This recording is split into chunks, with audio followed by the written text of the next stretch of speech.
संधी येत असते, प्रत्येकाच्या वाट्याला एक संधी असते. संधी दारावरती येते, दार थोठावते, आपण निवांत झोपलेलो असतो.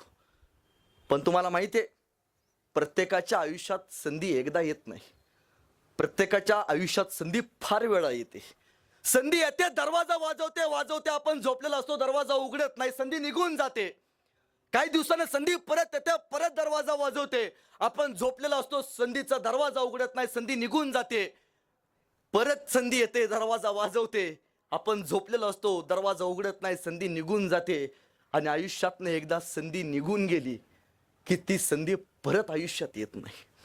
बघा ना, इथं अनेक लोक बसले असतील, त्यांनी ठरवलं असेल वयाच्या 25व्या वर्षी बारामतीमध्ये 2 BHK एकतरी फ्लॅट घेऊन दाखवणार. फक्त संधी आलेली असते, फ्लॅट घ्यायची क्षमता असते, पण आपण धाडस दाखवत नाही, आपण मागे सरतो. ती संधी निघून जाते, आपलं वय 40 होतं, 50 होतं, संधी निघून जाते. ती संधी परत आयुष्यात येत नाही. ज्या दिवशी स्वप्न बघितलंय ना, त्या दिवशी ठरवा, काही होऊ दे, कितीही संकट येऊ देत, त्या संकटावरती बळ देऊन, संकटाच्या छतडावरती पाय देऊन मला उभंच राहायचं आहे. ही एका संधीसाठी मला आयुष्य कुर्बान करायचं आहे. काही होऊ दे. दगड अडवाला ना, दगडाच्या आडव्या जाऊ नका, दगडाला अजिबात उडी मारायचा प्रयत्न करू नका, सरळ त्या दगडाला वरसा मारून पुढे जावा. तुमचं पुढे जाणं काम महत्वाचं आहे, थांबणं महत्वाचं नाहीये. उंट कधी बघितलाय का? उंट.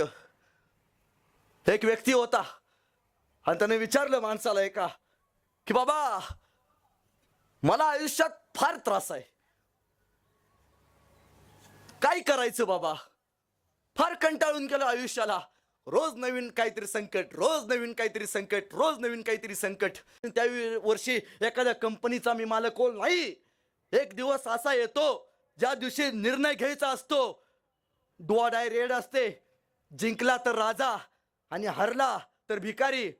त्या राजासाठी त्या दिवशी डाव लावणं फार महत्वाचं असतं. त्या दिवशी डाव लावायला चुकलो की आयुष्याचं सगळं गणित चुकतं. त्या एका दिवसासाठी आपण आपल्या अंगातला घाबरेपणा दूर करून आपण आपण खऱ्या अर्थानं डाव लावता आला पाहिजे. एका देशामध्ये एक महिला होती, हास्य विनोदीकार कलाकार होती. ती लोकांना हसवायची. एके दिवशी सभागृह भरलं होतं आणि ती महिला समोर बसल्या प्रेक्षकांना हसवत होती, विनोद करत होती. तिचे ते विनोद बघून समोर बसले प्रेक्षक फार आनंदाने हसायचे, तिला दाद द्यायचे. त्या प्रेक्षकात तिचा मुलगा सुद्धा बसला होता. आईची कलाकारी तो बघत होता. किती सुंदर आई माझी कलाकारी करते, लोकांना मनोरंजन करते, हसवते. पण हे मनोरंजनाचा खेळ चालू असताना 1-1.5 तासानं तिची आई चक्कर येऊन स्टेजवरती पडली. लोकांना वाटला कलेचा भाग असेल, पण 15 मिनिटं झाली, 20 मिनिटं झाली, ती माऊली उठायला तयार नव्हती. शेवटी लोकांच्या लक्षात आलं, चक्कर येऊन खाली पडले, कोणी उठायला तयार होईना. तिचं पोरगं ताडकरना उठलं, पळत पळत गेलं, आई उठ ना ग, आई उठ. आई उठायला तयार नव्हती. तिनं तिच्या आईला पकडलं, पाठीमागं घेऊन गेला पडद्याच्या. आईला पाणी पाजलं, आई उठ ना ग. आईनं थोडा थोडा श्वास घ्यायला चालू केला, डोळे उघडले, पण बाहेरनं प्रेक्षकांचा आवाज यायला चालू झाला, आम्ही पैसे दिलेत, या वेळेसाठी आम्ही पैसे मोजलेत, तुमची नाटकी बंद करा, आम्हाला कला दाखवा, कला बघायची आम्हाला, कलेसाठी आम्ही पैसे दिलेत. आईची अवस्था नव्हती उठून कला करावी. त्या मुलानं ठरवलं, पर्याय नाही, लोक अंगावरती येतील, आपण कला सादर केली पाहिजे. कुठलाही संधीचा आणि विचार न करता तो डायरेक्ट स्टेजवरती गेला, उभा राहिला, कला सादर करायला लागला. अर्धा तास, पाऊण तास त्याने विनोद सांगायला चालू केले, कलाकारी करायला चालू केली. प्रेक्षक हसू लागलं, टाळ्या शिट्ट्यांनी प्रेक्षक अखंड बहरून गेलं. ते पोरग भविष्यात पुढे जाऊन चार्ली चॅप्लिन म्हणून जगातला सगळ्यात मोठा विनोदाचा बादशाह याच जगात जन्माला आला. ठरवलं होतं का हो की बाबा आई नंतर मी आहे. म्हणजे आमच्या पोरांचं कसं असतं, मी एका मित्राला विचारलं की बाबा काय ठरवलेस आयुष्यात बाबा तू करायचं? नाही म्हणला, मला बँकेत नोकरी लागणार आहे. बरं नाही नोकरी लागली तर? नाही म्हणला, काहीतरी एखादा पंप बिंप टाकायचा म्हणतो. म्हणलं नाही पैशाची जुना झाली तर? पप्पांना सांगितले माझ्या जागी चिटकावतो म्हणून. हा चिटकावण्याच्या भूमिकेत आपण अडकतो आणि आपल्याला पुढं काय करायचं ना या गोष्टीचा आपण विचार करणं सोडून देतो. बापाच्या जीवावरती कोणी उड्या मारतं, स्वतःच्या जीवावरती उड्या मारायला क्षमता लागते, स्वतःच्या जीवावरती उभा राहायला खऱ्या अर्थानं धाडस असावं लागतं. तुम्हाला माहिती आहे का हो, संकट प्रत्येकाच्या वाट्याला येतात. इथं बसलेल्या अनेकांच्या वाट्याला संकट आली असतील. संकट आलेत पण इथे बसलेल्या किती लोकांनी पळ काढलाय हो. कधी संकटाला कधी समोरून बघितलंय का? संकटाच्या नजरेत नजर घालायची जिगर कधी झाले का? आपल्या वाट्याला नाही, आपण फार सामान्य माणसं आहोत. छत्रपती शिवाजी महाराजांच्या वाट्याला सुद्धा संकट आली. कुठं आत्महत्या केली का? कुठं ऐकू आलंय की बाबा छत्रपती शिवाजी महाराजांनी आत्महत्या केली, छत्रपती शिवाजी महाराजांनी स्वराज्य उभं करायचं सोडून दिलं? नाही. संकटाचं संधीत रूपांतर कसं करायचं हे नियोजन महाराजांनी केलं होतं. मी नेहमी सांगतो, नियोजन या एकमेव गोष्टीचं सर्वोत्कृष्ट उदाहरण जर कोण असेल तर ते एकमेव आहेत, ते म्हणजे छत्रपती शिवाजी महाराज. जगात दुसरा कुठलाही व्यक्तीचा तुम्हाला आदर्श घ्यायची गरज नाही. एकमेव राजा ज्यानं नियोजन आपल्याला शिकवलं. जन्मल्यावरती नव्हे, जन्माला यायच्या अगोदर ज्या माणसाचे नियोजन ठरले असा कोणी राजा असेल तर ते एकमेव आहेत, ते म्हणजे आपले महाराज. फक्त मरण्याचं नियोजन महाराजांना करता आलं नाही, बाकी आयुष्यातलं सगळं नियोजन महाराजांनी केले. महाराजांच्या पत्नी होत्या, त्या काय म्हणल्या असतील? मी महाराजांचे पाय कधी बघितले असतील, महाराजांच्या पायाचं मी दर्शन कधी घेतलं असेल, काय सांगितलं असेल त्यांनी? त्या बखरीत लिहून ठेवतात, शिवाजी महाराजांच्या पायांचं दर्शन फक्त मी माझ्या लग्नात महाराज माझ्या सोबत उभे होते ना, त्यावेळी मी महाराजांच्या पाया पडले. परत महाराज जाईपर्यंत मी महाराजांच्या पाया पडायचं भाग्य मला लाभलं नाही. ह्या माणसानं 50 वर्ष आयुष्याचा संसार फक्त आणि फक्त रयतेसाठी घातला. एकही दिवस असा नाही या माणसाने नियोजन केलं नाही, आणि एकही असा दिवस नाही की ते नियोजन अंमलात आणून यशस्वी करून दाखवलं नाही. एकही दिवस नाही. पण कुठलीही गोष्ट करत असताना नियोजन केल्याशिवाय ती महाराजांनी केली नाही. तानाजी मालुसरे तुम्हाला कोंढाण्यावरती बघायला मिळणार, तिथं बाजी नाही बघायला मिळणार. बाजी तुम्हाला घोडखिंडीवरती बघायला मिळणार, तिथं तुम्हाला शिवाकाशीत नाही बघायला मिळणार. शिवाकाशीत तुम्हाला पन्हाळ्यावरती बघायला मिळणार, तिथं तुम्हाला दुसरा कुठला व्यक्ती बघायला मिळणार नाही. हे नियोजन आहे ना, हे नियोजन अगोदर करणं असतं, मग कृतीत उतरणं असतं. हे महाराजांनी शिकवलं. संकट येत जातील राहतील हो, त्या संकटात नियोजन फार महत्वाचं असतं. ते नियोजनच आपल्याला त्या संकटातनं बाहेर काढण्याचा रस्ता दाखवत असतं. मिर्झा राजा जयसिंह ज्यावेळी स्वराज्यावरती आला, खुलेआम रेत छायला चालू केली मिर्झानं, दिवसा ढवळ्या कत्तली चालू केल्या. सगळे म्हटले काय होणार रयतेचं? एखादी मुलगी दिसायची, एका मुलीची किंमत एका गव्हाच्या पोत्या एवढी त्या मिर्झा राजा जयसिंहाने केली होती. पण एक गोष्ट इतिहासातून शिकायला मिळते बरं का, मी नेहमी सांगत असतो, जी माणसं सत्याच्या बाजूने उभी असतात त्याच माणसाचा इतिहास दिला जातो. जी माणसं असत्याच्या बाजूने उभी असतात त्या माणसाचं इतिहासात कुठं नाव सुद्धा बघायला मिळत नाही. मिर्झा राजा हा आपल्या भारतातला तो हिंदू होता, पण मिर्झा हा फितूर होता. तो शिवाजी महाराजांच्या विरोधात जाऊन लढला. इतिहासात कुठेही मिर्झाचं नाव बघायला मिळत नाही. जर मिर्झा शिवाजी महाराजांच्या सोबत लढला असता तर इतिहासाच्या पहिल्या पानात आणि सुदर्शनच्या भाषणातच मिर्झा राजा जयसिंहचा इतिहास असता. फक्त असत्याची बाजू निवडली आणि एक चुकीची बाजू त्यांना इतिहासातनं कायमची संपवून गेली. मिर्झानं रयत ज्यावेळी छळली त्यावेळी महाराजांनी ठरवलं की आयुष्यात आपण कुठंतरी एक पाऊल माग सुद्धा घेतला पाहिजे, आणि महाराजांनी तह करायचा ठरवला. तहात महाराजांनी 23 किल्ले बहाल केले. 16 किल्ले महाराजांकडे उरले. सगळे म्हटले संपले आता. राणा वनातल्या शेतकऱ्यांच्या कष्टकऱ्यांच्या पोरांच्या हातात ज्या माणसानं शमशेर दिली आणि स्वराज्याचं स्वप्न बघितलं, ते देखणं स्वप्न बघणाऱ्या शिवाजी राजाचं हिंदवी स्वराज्याचं स्वप्न भंगलं. भंगलं भंगलं का? सगळे म्हटले, भाऊकीतले तर पहिला म्हटले संपले, राजा संपला आता, भीक मागून जगेल, विष पिऊन मरेल राजा. काय उरलं ह्या राजाकडे आता? जेवढं कमवलं तेवढं गमवलं. नाही, 9 वर्षांनी महाराजांचा राज्याभिषेक झालाय. ज्यावेळी तह झाला ना, तहात 23 किल्ले बहाल केले, 16 किल्ले महाराजांकडे उरले.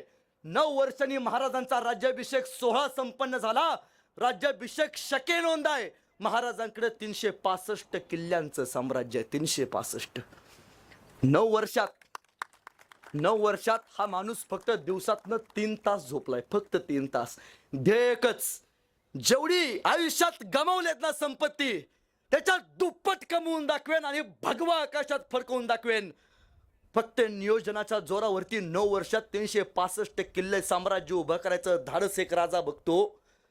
पण सामान्य माणसं आहोत, संकटाला भ्यायचं नाही, संकटाच्या विरोधात उभा राहायचं, लढायचं. पण आमचं गेले कुठं माहितीये का, संकट आले किंवा व्हॉट्सअपला स्टेटस टाकणार, आज कुछ दिन अच्छा नहीं जा रहा. आमचं आयुष्य सगळं स्टेटस टाकण्यात झाले. काय काय पोरं स्टेटस बघितला नाही म्हणून आत्महत्या करतात.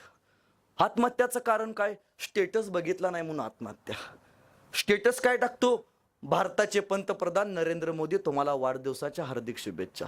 अरे तो काय चुलताय काय आपला, शुभेच्छा कुणाला, भारताच्या पंतप्रधानाला. स्टेटस ठेवत बसू नका आयुष्यात, अजिबात स्टेटस ठेवत बसू नका आयुष्यात. स्वतःचा स्टेटस असा निर्माण करा, लोकांनी तुमचा स्टेटसला ठेवला पाहिजे. 395 वर्षापूर्वी असा एक राजा होऊन गेला, ज्या राजानं स्वतःचा स्टेटस निर्माण केला. आज इथली माणसं स्वतःच्या स्टेटसला त्या माणसाचा स्टेटस ठेवतात, the name of Chhatrapati Shivaji Maharaj. दुसरा राजा बघायला मिळत नाही. आणि स्टेटस ठेवायचेच आहेत ना, स्वतःच्या कर्तृत्वाचे स्टेटस ठेवायला शिका. काय काय लोकांचं काय असतं माहितीये, बापानं आयफोन घेऊन दिला नाही म्हणून आत्महत्या करणारी पोरं मी अनेक बघितलेत.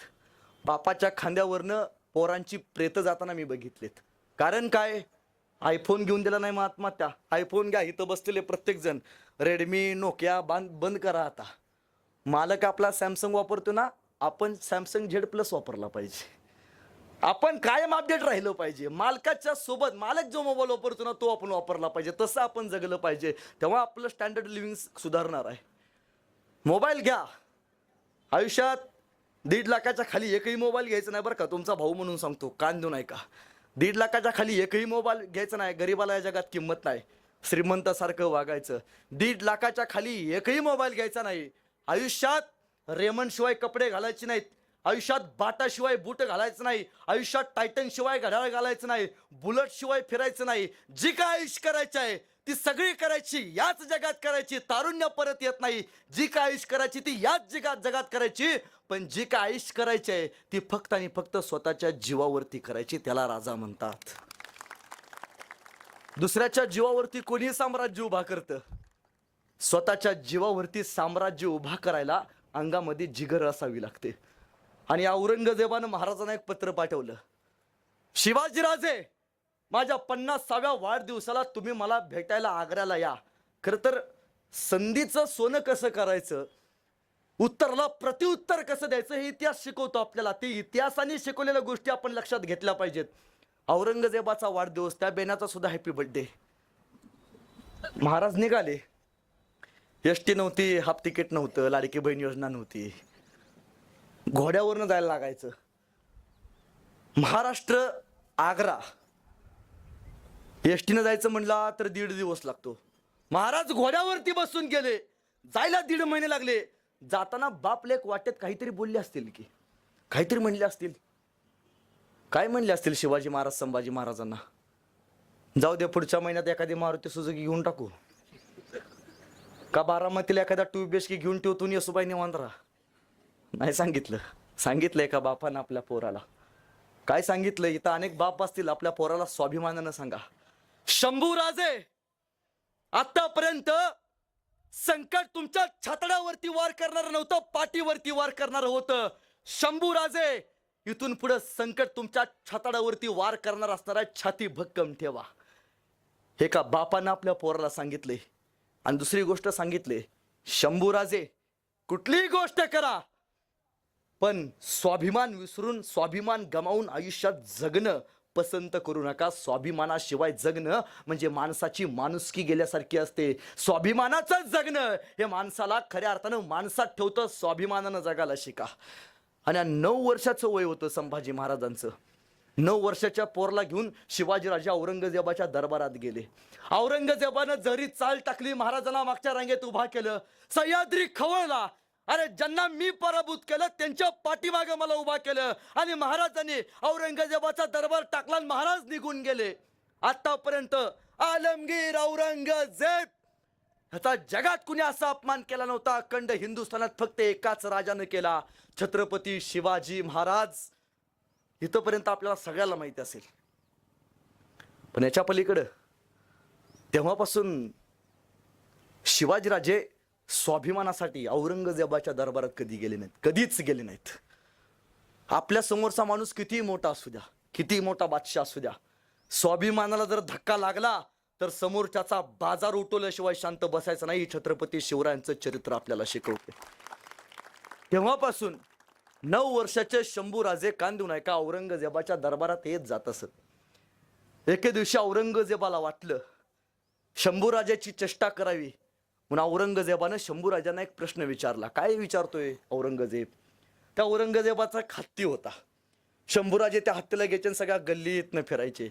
या 9 वर्षाच्या पोराची चेष्टा करावी म्हणून औरंगजेबानं शंभूराजांना एक प्रश्न विचारला. किल्ले गेले, तह केलाय, तहात किल्ले गमावलेत महाराजांनी. त्यावेळी प्रश्न विचारतोय शंभूराजांना औरंगजेब. शंभूराजे, हमने सुना है ये मेरा हाथी आपको बहुत पसंद है, लेकिन शंभूराजे ये हाथी इतना बड़ा है, आप इतने छोटे हो, इस हाथी को आप महाराष्ट्र में कैसे ले जाओगे? काय प्रश्न विचारलाय. शंभूराजे, ये मेरा हाथी आपको बहुत पसंद है, लेकिन शंभूराजे ये हाथी इतना बड़ा है और आप इतने छोटे हो, इस हाथी को आप महाराष्ट्र में कैसे ले जाओगे? एवढे एवढे शंभूराजे औरंगजेबाच्या डोळ्यात डोळे घालून सांगतात आणि उत्तर देतात. काय म्हणतात शंभूराजे?